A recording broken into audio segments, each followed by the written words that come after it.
So let's do this. Let us grab our path, our channel. So I control-click outline. It'll load it.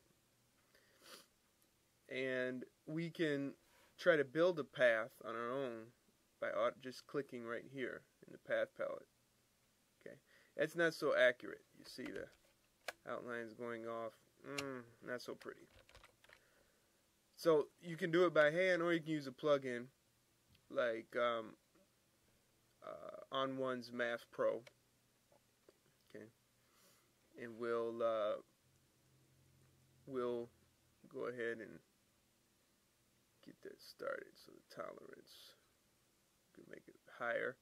Then the choke, how close is the clipping path to the edge of the graphic? Let's see, let's make it tight. Let's try that. I like that. See, look at that.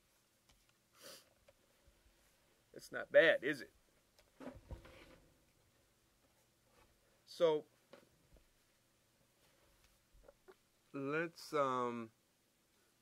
save this path. We'll double click. And we'll save the document. Let's see how that looks compared to before. So I delete what I placed. I'm in InDesign again. Let's go to place.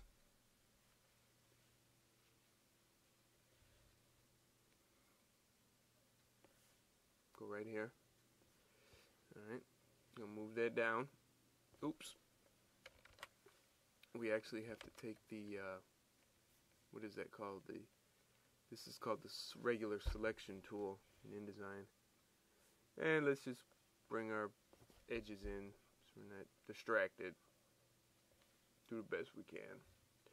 It's not really necessary. I'm just trying to be neat. And object, clipping path options.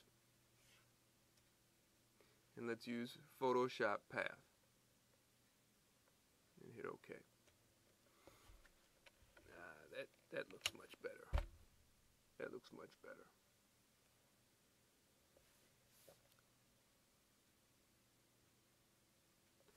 So when you have that option, it's really useful. And I think that the more options that you have when you're working with signatures, the better off you'll be. I would save it as a TIFF, and in as far as a word processing program, you can just place the file. You can place TIFFs, you can place bitmap, you can place JPEGs. I always say save it as a TIFF. This is going to be a small file. It's going to be grayscale. It's going to be very insignificant. It just depends how you want to save it. And if you're worried about, well, I'm going to send this file to someone with my signature on it,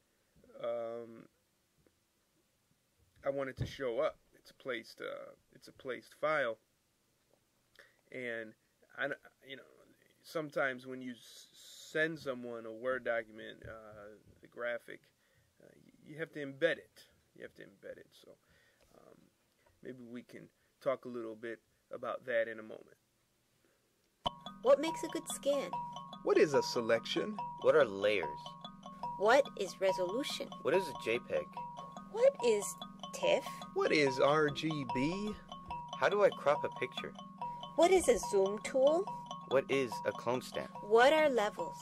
My name is Eric Basir, and I have produced this unique photo restoration and retouching foundations video course to answer all these questions and more.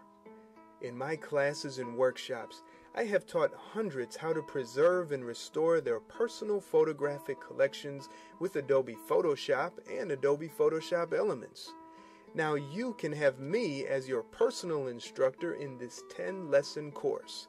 After studying the videos and easy-to-read workbook, you'll finish with a firm foundation of how to use Adobe Photoshop or any other photo editing program confidently and correctly.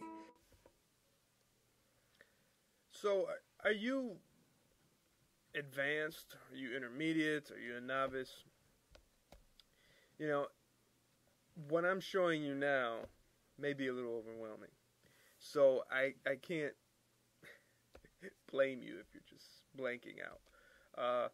And it's really important. Once you have the basics, all the other stuff falls into place much easier. It's easier to understand what's going on. So let's go back to our screen here, and I was talking about Microsoft Word, or a word processing program, and what I'm going to do is get that program running, and we will start working on it. So there you are.